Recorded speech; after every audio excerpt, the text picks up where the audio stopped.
সাথে কথা বলবো। মানে তোর হাতটা ধরছিস কেন ভাই? আচ্ছা আছিস কেন ভাই? মানে গায়ে পা দিস না দাদা ভাই, হাত তো ছাড়া, হাত তো ছাড়া। হাতে ঢুকছে বল। এখন তোর গার্লফ্রেন্ড হয় না ও? মানে ক্লিয়ার করে দাও, ডাউটটা ক্লিয়ার করে দাও। সোজাসুজি বলে দাও। একবার বলছি ভালো লাগছে না তোমাদের?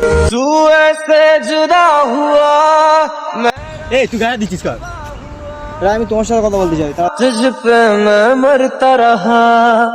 ও কথা বলবে না। তখন দাঁড়া, চুপচাপ, হাত পা চালাস না, চুপ করে দাঁড়া। এরকম ভাবে কথা বলছো, তুমি এটা বলতে পারো না। কি বলতে পারি না তুমি আমি? বলতে পারো না, ও এখন আমার ভালো বন্ধু হয়, আমি ওর হাত 100 বার ধরবো। আমি তাহলে কে? তুমি আমার কেউ হও।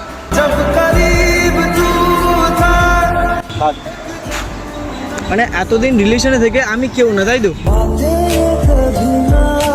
রিলেশনে ছিলাম, এখন আর রিলেশনে নেই। ভাই তোকে বন্ধু ভাবতে আমার ঘৃণা করছে ভাই। সিরিয়াসলি ভাবিস না, ভাবিস না, সোজাসুজি কথা। তোকে বলেছি ভাই তোকে বন্ধু ভাবতাম না, ভাই তোকে ভাই ভাবতাম। ভাই তুই আজকে আমার সাথে এরকম। তোকে আমি বলছি তুই আমার ভাই ভাব, বন্ধু ভাব, আমি বলেছিলাম। তুমি তো কখনো বলোনি যে ওর সাথে তুমি কথা বলতে। প্রয়োজন করেনি বলা, সোজা কথা। कहती है दुनिया मुझे